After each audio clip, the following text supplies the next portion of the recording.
Hello and warm welcome to all our dear community members. Mission IAS species में आपका स्वागत है. We had started our geography series, and from now onwards, we will discuss some of the important topic that remains in the news as well as that is very much important for the examination point of view. So here our priority will be on the two important theme, that is on the topic which is at most important, and the second which will be on the topic that is very much in the news. For example, अगर हम अभी के context की बात करें तो north India में landslide की घटनाएं काफ़ी आप देखने को मिल रहा है.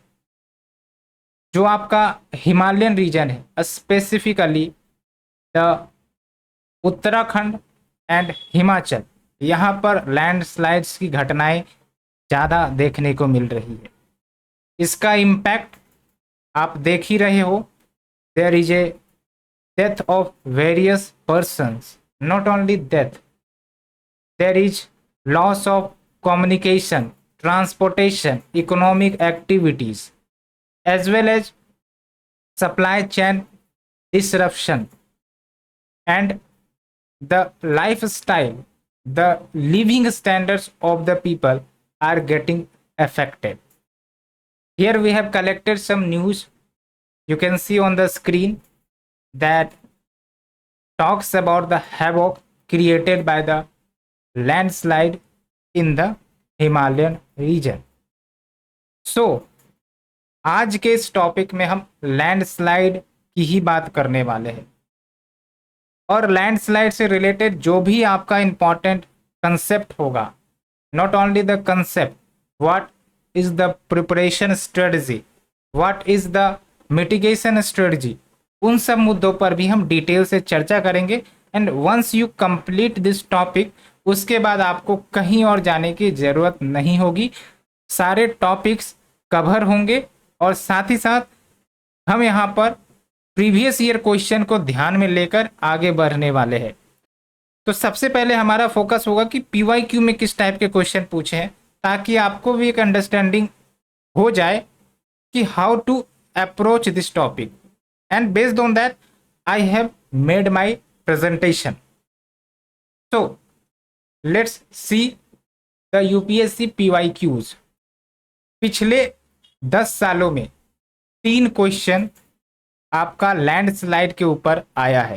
किस टाइप का क्वेश्चन? काउजेज पर ज़्यादा फोकस किए गए हैं, लेकिन जो अभी रिसेंट ट्रेंड है उसमें एक चेंज देखने को मिली है कि आपका कंपैरिजन पूछा जाता है between the causes of landslide in the Himalayan region and the Western Ghat. क्योंकि वेस्टर्न घाट वाले रीजन में भी लैंडस्लाइड आती है, as well as Himalayan region में भी लैंडस्लाइड आती है. अभी आपका हिमालयन रीजन में लैंडस्लाइड की न्यूज काफ़ी ज़्यादा है, लेकिन वेस्टर्न घाट में भी केरला वाला रीजन हो या फिर आपका महाराष्ट्र वाला रीजन हो, वहाँ पर भी लैंडस्लाइड की घटनाएं देखने को मिलती है, और इस बार भी हमने देखा भी न्यूज़पेपर में. सो हम यहाँ पर लैंडस्लाइड के causes specifically for the Himalayan region as well as for the Western Ghat अलग अलग से डिस्कस करेंगे. We will talk about preparation and mitigation strategy and what should be the way forward. कुछ सजेशन एंड सॉल्यूशन की भी बात करेंगे. तो अगर आपको ये इनिशिएटिव अच्छा लग रहा है, please do promote in your friend circle and we will bring some other important topic into the discussion in the coming days. So let us start with the discussion. सबसे पहली बात, लैंडस्लाइड का क्या मतलब होता है? नाम को आप ब्रेक डाउन करिए. लैंडस्लाइड का मतलब क्या हुआ कि जो आपका लैंड मास है उसका स्लाइड कर जाना down the slope, and it is very much instantaneous. अचानक से ये घटना घटती है, पता भी नहीं चलता है. एंड इसके लिए एक महत्वपूर्ण parameter that is steepness of the slope वो काफ़ी ज़्यादा ज़रूरी होती है। लेकिन इसका मतलब ये नहीं कि सिर्फ यही एक फैक्टर कंट्रीब्यूट करता है। There are many more factor we are going to discuss today. लेकिन एक सबसे महत्वपूर्ण बात जो अभी हिमालयन रीजन में आप देख रहे होगे, क्या आप ऑब्जर्व कर रहे हो कि हिमालयन रीजन में साउथ वेस्ट मानसून काफी ज्यादा रेनफॉल लेकर आ रही है।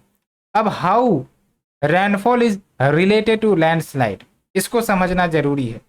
तो जब हम बात करते हैं रेनफॉल की एंड इसका रिलेशन विथ लैंडस्लाइड, तो आप समझिए कि जो आपका लैंडफॉर्म है, लेट्स से कि लैंड मास, ओके, यहां पर आप देखिए ये आपका लैंड मास है और इस लैंड मास में कहीं कहीं पर आप ज्वाइंट देखते हो। इस ज्वाइंट को आप वीकनेस पॉइंट कह सकते हो, बिकॉज इन ज्वाइंट के माध्यम से जब एक्सेसिव रेनफॉल होता है तो इन ज्वाइंट के माध्यम से रेनफॉल पेनिट्रेट करते हैं into the land mass. And ये जो आपका वाटर है वो लुब्रिकेटिंग एजेंट के रूप में काम करता है। लुब्रिकेटिंग एजेंट मतलब एक प्रकार से ये फिसलन करवा देगा लैंड मास का, स्लाइड करवा देगा लैंड मास का। आप समझो कि आप फर्श पर चल रहे हो और अचानक से कोई ऑयली चीज आपके पैर से लग जाए तो आपका पैर फिसल जाएगा। उसी प्रकार से ये जो वाटर है जब ये लैंड मास के अंदर इंटर करता है तो आपका फिसलन प्रोड्यूस करता है एंड दैट्स वाई ये आपका लैंडस्लाइड करवाने में काफ़ी बड़ा योगदान निभा रहा है। अगर हम हिमालयन रीजन में बात करें तो एक पॉइंट तो आपको समझना होगा कि यहाँ पर आपका रेनफॉल लुब्रिकेटिंग एजेंट के रूप में काम करता है और जितना ज़्यादा ज्वाइंट रहेगा, वीकनेस रहेगा, फ्रैक्चर रहेगा, उतना ज़्यादा पोटेंशियल है वाटर एब्जॉर्ब करेगा रॉक्स में एंड उतना ज़्यादा पोटेंशियल है कि आपका लैंडस्लाइड की घटनाएं काफ़ी ज़्यादा होगी। दैट्स वाई ये इंसिडेंट काफ़ी ज़्यादा आपको हिमालयन रीजन में देखने को मिलता है, बिकॉज बहुत सारे ज्वाइंट एंड फ्रैक्चर्स वहाँ पर मौजूद है। ठीक है, एंड प्रोसेस की बात मैंने कर दिया, क्रैक्स, ज्वाइंट्स ये सब है। और आप देख सकते हो ये जो आपका लैंड मास है और इधर से आपका लैंड मास स्लाइड किया है और इधर से आपका वाटर फ्लो कर रहा है, तो कहीं ना कहीं ये वीक पॉइंट होगा। वाटर इसके अंदर फ्लो कर रहा होगा और उसने लुब्रिकेटिंग एजेंट का काम किया और इसने लैंड मास को पूरी तरीके से अलग कर दिया। तो ये बेसिक एग्जाम्पल है आपका, ये बेसिक अंडरस्टैंडिंग आपको रखनी होगी लैंडस्लाइड को लेकर। Now what are the causes of landslides. तो जब भी आपका क्वेश्चन आता है काउजेज के बारे में, ध्यान रखना है नेचुरल काउजेज और मैनमेड काउजेज। आपको अपने आंसर में मैनमेड नहीं लिखना है, मैनमेड की जगह पर आप एंथ्रोपोजेनिक लिखिए, मतलब वही हुआ लेकिन आंसर की क्वालिटी बढ़ जाएगी। तो इसलिए आपको मैनमेड की जगह पर एंथ्रोपोजेनिक फैक्टर्स लिखना है। अब अगर हम बात करें नेचुरल कॉजेज की तो आप रिलेट कर सकते हो। पहला बात tectonic activity. Tectonic activity is related to the plate boundary. तो जहां पर एक्टिव प्लेट बाउंड्री होगा वहां पर आपका टेक्टोनिक एक्टिविटी होगी। टेक्टोनिक एक्टिविटी के कारण भूकंप होगा, आपका वोल्केनिज्म होगा and because of that disturbances there will be a prompt of landslide. Other factors like heavy rainfall and cloud burst. तो जो आपका हिमालयन रीजन है वहां पर ये दोनों फैक्टर अभी आप देख रहे हो। टेक्टोनिक फैक्टर वो जब अचानक से अर्थक्वेक आता है तब आपका लैंडस्लाइड काउज करेगा, लेकिन अभी आपका heavy rainfall and cloud burst is responsible for landslide in the Himalayan region. Also youthful river. Steep slope, जितना ज्यादा स्टीपनेस उतना कम पकड़ होता है लैंड मास का विद द पेरेंट रॉक, तो उतनी आसानी से स्लाइड कर जाएगी। As well as avalanches. Avalanches is simply means melting of the snow. तो ये कुछ नेचुरल फैक्टर हुए। But what about anthropogenic factors. Anthropogenic factor वो फैक्टर जो मानव कंट्रीब्यूट कर रहे हैं। मानव किस रूप में कंट्रीब्यूट कर रहा है? Soil erosion. सॉइल इरोजन कैसे? इलीगल माइनिंग किया जा रहा है। इलीगल माइनिंग करते वक्त सॉइल इरोजन होता है। सॉइल की जो मजबूती है, जो पकड़ के रखता है लैंड मास को, वो कमजोर हो जाता है। As well as destabilization of slopes by bombardment, by blasting of dynamites, nuclear explosion, उन सब के कारण वाइब्रेशन क्रिएट होती है, एनर्जी फ्लो होता है और उससे आपका लैंड मास वीक हो जाता है। शिफ्टिंग कल्टीवेशन को आप रिलेट कर सकते हो डिफोरेस्टेशन से, क्योंकि जब भी आपका शिफ्टिंग कल्टीवेशन होता है लैंड मास को क्लियर किया जाता है, तो लैंड मास को क्लियर किया जाता है तो आपका जो पकड़ है सॉइल की वो कमजोर हो जाती है, एंड बिकॉज ऑफ दैट अगर कुछ भी सडन इंसिडेंट होता है तो फिर आपका वो लैंडस्लाइड क्रिएट कर देगा। As well as slope overloading due to the big dams, बड़े बड़े डैम्स प्रेशर क्रिएट कर देते हैं लैंड मास पर and they make out landslide. Also illegal sand mining, also over grazing. And सबसे इंपॉर्टेंट बात जो आपको ध्यान रखनी है कि जो क्लाइमेट चेंज हम इंसान काउज कर रहे हैं उसको एक्सेलरेट करने का प्रयास कर रहे हैं, उसके कारण आपका ग्लोबल वार्मिंग हो रहा है। And because of global warming there is increase in intensity and frequency of rainfall, and because of that excessive rainfall के कारण आप समझ सकते हो कि जो लैंड मास है वो लैंडस्लाइड काउज कर रहा है। So hope you understood the basic factors behind the causes of landslides. अब हम स्पेसिफिक पॉइंट पर जाएंगे, लैंडस्लाइड के causes on the Himalayan region as well as landslide के causes on the Western Ghat. But before understanding that you should understand the landslide zonation. देखिए हमारे देश में जो भी लैंडस्लाइड की घटनाएं होती है ऐसा नहीं है कि हर जगह लैंडस्लाइड डोमिनेट करता है, कुछ कुछ जगहों पर लैंडस्लाइड काफी ज्यादा डोमिनेट करता है। And based on the historical data and evidences जो गवर्नमेंट एजेंसी है वो मैप तैयार करती है कि कहाँ पर सबसे ज़्यादा लैंडस्लाइड प्रोन एरिया है, सबसे कम कहाँ पर है। एंड बेस्ड ऑन दैट हम अपने रिसोर्सेस को खर्च करते हैं, अब हम अपने जो भी इंफ्रास्ट्रक्चर है उन सबको बिल्ड करते हैं, स्ट्रेंथन करते हैं। तो that's why based on the analysis landslide zonation demarcate किया गया। और यहाँ पर आप देख सकते हो जो एक्सट्रीम रेड कलर में है that region is very high hazardous region for the landslide। तो इस प्रकार से जो आपका उत्तराखंड एंड हिमाचल प्रदेश का रीजन है काफ़ी प्रोन है लैंडस्लाइड के लिए। पूर्वांचल हिल्स काफ़ी ज़्यादा प्रोन है लैंडस्लाइड के लिए। वेस्टर्न घाट भी लैंडस्लाइड के लिए काफ़ी ज़्यादा खतरे के अंतर्गत आता है, बट ये मॉडरेट या फिर मॉडरेटली हाई हजार्ड के अंतर्गत आती है, बिकॉज यहाँ पर आपका टेक्टोनिक फैक्टर नहीं है। लेकिन यहाँ पर आपका जो है हिमालयन रीजन में टेक्टोनिक फैक्टर भी शामिल है, तो टेक्टोनिक के साथ साथ रेनफॉल, और वेस्टर्न घाट में आपका रेनफॉल काफ़ी ज़्यादा फैक्टर रेस्पॉन्सिबल है। So now shifting our focus to the specific causes of landslide in Himalayan region. तो मैंने तो एक्सप्लेन कर दिया आपको, हिमालयन रीजन में टेक्टोनिकली एक्टिव रीजन है, अर्थक्वेक रिस्क जोन है, जोन 5 के अंतर्गत आता है आपका। एंड दूसरा इंपॉर्टेंट फैक्टर स्ट्रक्चरल स्टीपनेस, आप देख सकते हैं Himalaya the highest fold mountain in the world, तो स्टीपनेस कितनी ज़्यादा है। As well as heavily glaciated, पूरा ग्लेशियर से भरा हुआ है अगर हम हिमालयज की बात करें। And source of mighty river, अब यहाँ पर आप समझिए माइटी रिवर मतलब क्या हुआ, जो बड़े बड़े रिवर्स है। अब इन रिवर में क्या है कि यूथफुल रिवर है, यूथफुल रिवर में एनर्जी काफ़ी ज़्यादा होती है, यूँ कहो कि वाटर वॉल्यूम भी ज़्यादा होता है, वाटर स्पीड भी ज़्यादा होता है। दैट्स वाई ये रिवर इरोजन काफ़ी ज़्यादा करते हैं, and because of the erosion ये लैंड मास की अंडर कटिंग करते हैं। अंडर कटिंग का मतलब ये हुआ कि लेट्स से कि ये आपका लैंड मास है, तो ये लैंड मास को काफ़ी तेज़ी से अंडर कट करते हैं। कुछ इस प्रकार से आपका लैंड मास बन जाएगा, ये मैं आपको बताता हूँ। कुछ इस प्रकार से आपका लैंड मास, एक सेकेंड, कुछ इस प्रकार से लैंड मास आपका बन जाएगा।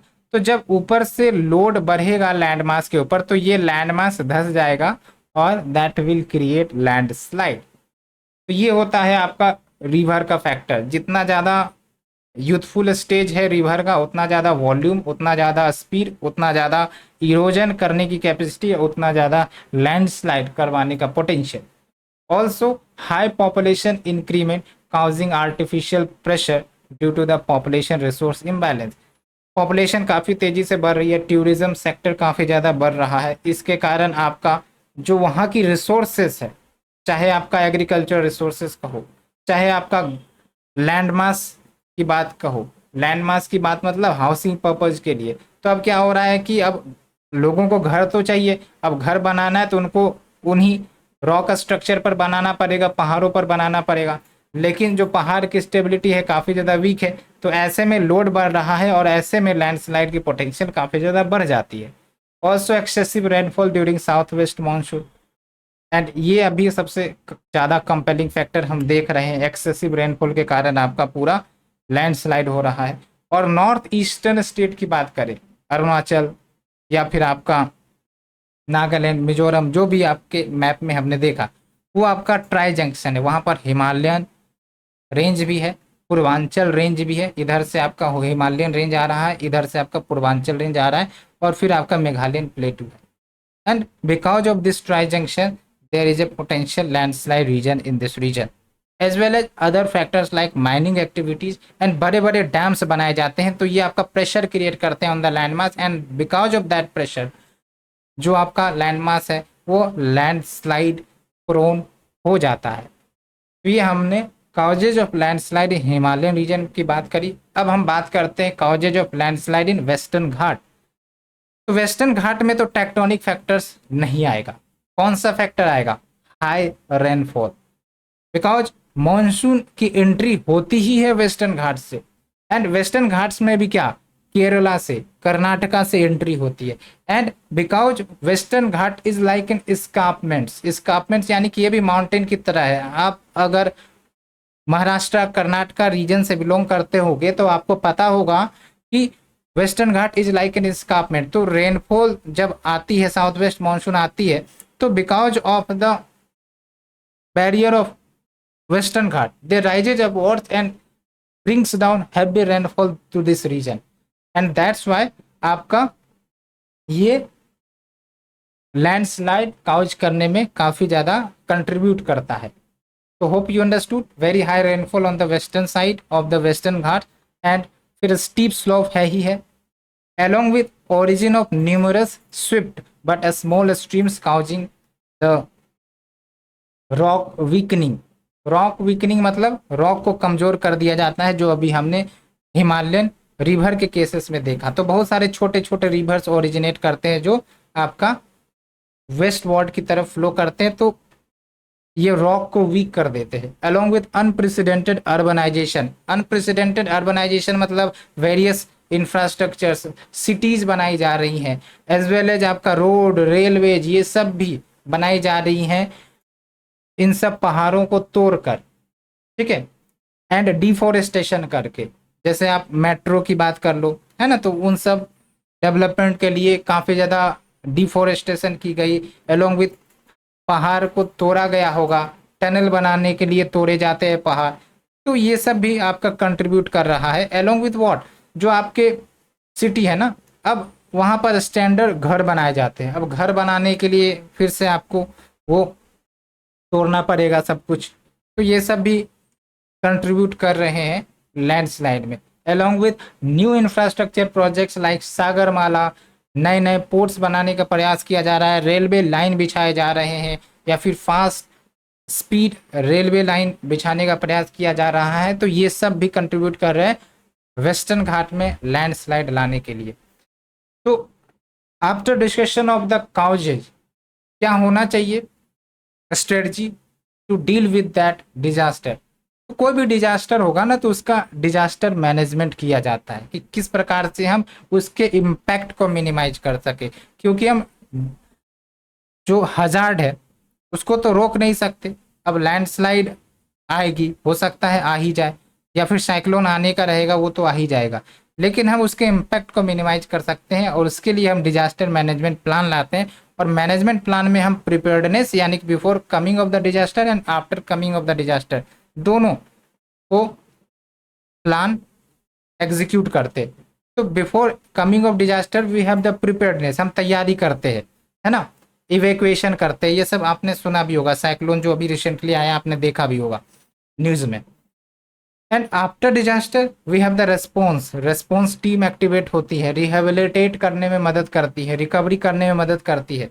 है ना, जो भी इंफ्रास्ट्रक्चर है, कम्युनिकेशन है, पावर लाइंस है, ये सब कुछ, as well as prevention and mitigation. तो ये बेसिक अप्रोच होता है। एंड जैसा कि मैंने आपको बताया था कि to understand the intensity of landslide, कि कहाँ पर आते हैं और कहाँ पर हमें फोकस करने की ज़रूरत है, तो उसके लिए जोनेशन किया जाता है, यानी कि जो एरिया है, जो लैंड मास है, उसको हम जोन में डिमार्केट कर देते हैं based on the intensity, based on the potential of the occurrence of the disaster. तो दैट्स वाई इंडिया को भी जोनेशन में बांटा गया है based on the intensity of the landslides that had occurred in the past. तो आप देख सकते हो, मैंने आपको बता ही दिया है, इस मैप का डिस्कशन हमने आपको किया ही। तो नेशनल लेवल पर ये जो आपका लैंडस्लाइड जोनेशन किया जाता है वो आपका जियोलॉजिकल सर्वे ऑफ इंडिया करती है, जबकि स्टेट लेवल पर, जैसे हम किसी स्टेट की बात करें, महाराष्ट्र की बात करें, कर्नाटका की बात करें या बिहार की बात करें, तो स्टेट लेवल पर डिस्ट्रिक्ट कलेक्टर को जिम्मेदारी दी गई है to identify the frequent landslide prone areas. और कैसे आइडेंटिफाई किए जाते हैं? हिस्टोरिकल डाटा का इस्तेमाल किया जाता है based on the time of the landslide occurred and the places और द लोकेशन। अब किसी जगह पर बार बार लैंडस्लाइड आती है तो इसका मतलब क्या है कि वो आपका लैंडस्लाइड प्रोन एरिया है, काफ़ी हाई हजार्ड जोन में आएगा। As well as due to the development of various new methods like satellites की मदद से हम आइडेंटिफाई कर पा रहे हैं, एरियल फोटोग्राफी के मदद से हम आइडेंटिफाई कर रहे हैं, सेस्मिक वेव्स के मदद से हम कर रहे हैं, सेंसर्स के मदद से हम कर रहे हैं। तो ये सब न्यू मेथड्स आ रहे हैं जो हमारे डिजास्टर प्रिपेयर्डनेस में मदद करेगा। ऑल्सो डॉपलर इफेक्ट या क्लाउड डॉपलर का इस्तेमाल किया जा रहा है to understand the cloud burst और to understand the potential landslide. Because Doppler में क्या होता है, हम साउंड सिग्नल भेजते हैं टू द क्लाउड्स और देखते हैं कि वो कितने टाइम पीरियड में रिटर्न होकर आ रहा है। फॉर एग्जाम्पल यहाँ से मैंने सिग्नल भेजा और यहाँ पर क्लाउड है, तो ये आपका रिटर्न हो जाएगा। लेकिन ये क्लाउड यहाँ पर आ गया तो पता चलेगा कि ये काफ़ी कम समय में रिटर्न हो जाएगा सिग्नल। तो इस डिफरेंसेस को मेजर करके हम पता लगा पाते हैं कि आपका क्लाउड बस्ट होगा या फिर क्लाउड बन रहे हैं या नहीं बन रहे हैं, इन सब का आइडेंटिफिकेशन किया जाता है। So what are the preparedness and mitigation strategy? तो सबसे पहली बात तो स्ट्रिक्ट जोनेशन किया जाना चाहिए, लाइक नो गो जोन्स। ये सब आप पॉइंट में लिखोगे। नो गो जोन्स का मतलब क्या हुआ कि यहाँ पर कोई भी डेवलपमेंट मत करो, इंफ्रास्ट्रक्चर मत बनाओ, बिल्डिंग्स मत बनाओ, इसको आप ऐसे ही रहने दो। ये हो गया नो गो जोन। जनरली ये वो जोन होंगे जो काफ़ी ज़्यादा हजार्ड है, काफ़ी ज़्यादा पोटेंशियल लैंडस्लाइड जोन होंगे। along with a strict enforcement of laws to avoid the illegal activity like illegal mining, illegal construction of the buildings and residents, जिसके कारण आपका ये लैंडस्लाइड की घटनाएं बढ़ जाएंगी। along with proper drainage exit system, क्या होता है कि जो आपका हिमालयन रीजन है, लेट्स से, तो रोड, पहाड़ को काट के रोड बनाए जाते हैं, लेकिन क्या होता है ना, अब रोड है, पानी पड़ेगा तो वाटर एक्यूमुलेट होंगे, तो वाटर जाएंगे कहाँ? धीरे धीरे वो वाटर रॉक्स के अंदर, माउंटेन्स के अंदर घुसने लग जाते हैं। एंड बिकॉज ऑफ दैट फिर ये लुब्रिकेटिंग एजेंट के रूप में काम करेगा, फिर लैंडस्लाइड करवा देगा। इसीलिए जो आपका रोड बनाए जाते हैं इन द हिमालयन रीजन, ये इंश्योर होना चाहिए कि प्रॉपर ड्रेनेज एग्जिट सिस्टम हो वाटर का अलोंग द रोड साइड और रेलवे साइड।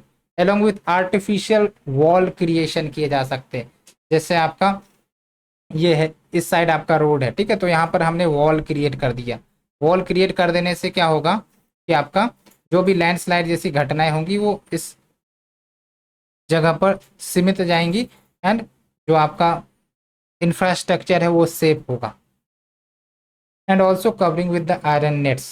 आयरन नेट्स इसलिए कवर किए जाते हैं ताकि जो भी आपके मटेरियल टूटे फूटे तो उस आयरन नेट में रह जाए, वो आपके रोड पर ना गिरे, इंफ्रास्ट्रक्चर को डैमेज ना करे। Along with artificial triggering of landslides. Artificial triggering of landslide simply means कि हम जानबूझकर लैंडस्लाइड ट्रिगर करवाने का कोशिश करें, कम इंटेंसिटी वाला, ताकि हमें पता चल जाए कि वीक पॉइंट कहाँ है और हम बड़े लैंडस्लाइड को होने से रोक सके। अलॉन्ग विद अदर इनिशिएटिव जो होते हैं, या फॉरेस्टेशन, ओवर ग्रेजिंग नहीं होना है, नहीं तो ये सब आपका क्या है, सॉइल की जो मजबूती है उसको वीक करती है। अलॉन्ग विथ एग्रीकल्चर को लिमिट करना है। Raising awareness to stabilize slope via community involvement programs like social forestry का एग्जाम्पल हम ले सकते हैं। Proper implementation of environmental impact assessment. तो ये सब कुछ आइडियाज हैं। तो कंक्लूजन की बात करें तो काफ़ी अच्छे पॉइंट आप लिख सकते हो। पहली बात तो ये कि because of this developmental initiative जो आजकल के समाज में हो रही है, इसके कारण क्लैसेस हो रहे हैं between the environment and development. तो क्लैसेस को कम करने के लिए क्या किया जाना चाहिए, बिकॉज डेवलपमेंट तो करेंगे ही लेकिन इन्वायरमेंट का भी नुकसान हो रहा है। तो क्या किया जाए कि डेवलपमेंट के साथ साथ इन्वायरमेंट का नुकसान ना हो। तो इसके लिए हम सस्टेनेबल डेवलपमेंट का कंसेप्ट लाते हैं, प्लान्ड अर्बनाइजेशन का कंसेप्ट लाते हैं, as well as balanced regional development करने की ज़रूरत है। बैलेंस रीजनल डेवलपमेंट ताकि लोग माइग्रेट ना करें, अपने अपने जगह पर रहें, उनको वो सारी सुविधा दे, इंफ्रास्ट्रक्चर दे, जॉब्स दे, कि वो माइग्रेट ना करें ताकि ओवरलोडिंग ना हो। ये सब कुछ सजेशंस है। तो हमें डेवलपमेंट करनी है but along with environment, not environment versus development. Because environment versus development होगा तो जीत हमेशा किसकी होगी, नेचर की होगी। नेचर हमें तबाह कर देगा, इसलिए नेचर हमें तबाह करे इससे पहले हमें नेचर की केयर करने की जरूरत है। एंड ऑल्सो एक करंट अफेयर का एग्जाम्पल आप इनकॉर्पोरेट कर सकते हो कि अभी आपका फॉरेस्ट कंजर्वेशन एक्ट में अमेंडमेंट प्रपोज किया गया है। That amendment is called the forest conservation amendment bill 2023। And इस अमेंडमेंट के तहत एक एग्जम्पशन की बात कही गई है कि जो आपका बॉर्डर एरिया है, जैसे आपका जो भी आपके स्टेट से जो बॉर्डर शेयर करते हैं विद द कंट्री, तो अलोंग दैट बॉर्डर एरियाज उसके 100 किलोमीटर के विद इन फॉरेस्ट क्लियरेंसेस की ज़रूरत नहीं होगी अगर हमें infrastructure project like highways, hydro power projects create करना हो। तो इसका मतलब क्या है कि अगर वहाँ पर डिफॉरेस्टेशन भी होगा तो भी परमिशन लेने की ज़रूरत नहीं होगी। और हिमालयन रीजन में इस प्रकार का अगर डिफॉरेस्टेशन जैसी घटनाएं घटेगी तो फिर लैंडस्लाइड होने के कारण बढ़ जाएंगे, पोटेंशियल बढ़ जाएगा और आने वाले समय में और भी ज़्यादा नुकसान देखेंगे। तो ये बेसिक अंडरस्टैंडिंग हमने पूरा लैंडस्लाइड का आपको बता दिया, एक एक पॉइंट हमने डिटेल से डिस्कस किया। अब आप कोई भी क्वेश्चन अटेम्प्ट करना लैंडस्लाइड के रिगार्डिंग यूपीएससी के PYQ में आए हैं, वो आपको आसानी से बन जाएंगे। एक दो क्वेश्चन आप देख लीजिए, आपको श्योरिटी आ जाएगी। Bring out the causes for more frequent landslide in the Himalayan region than in Western Ghat, आराम से आप लिख सकते हो। Himalayans are highly prone to landslide. What are the causes and suggest suitable measures of mitigation? Differentiate between the causes of landslides in the Himalayan region and Western Ghat. ये सब आप question आसानी से लिख सकते हैं। इवन इससे बियॉन्ड भी अगर कोई क्वेश्चन आता है तब भी आप लिख सकते हो। तो hope you understood all these lecture. And अगर आपको चीज़ें अच्छी लग रही है please do cooperate us, please like, share and subscribe our channel. Thank you friends, we will meet again with next important concept. Thank you very much.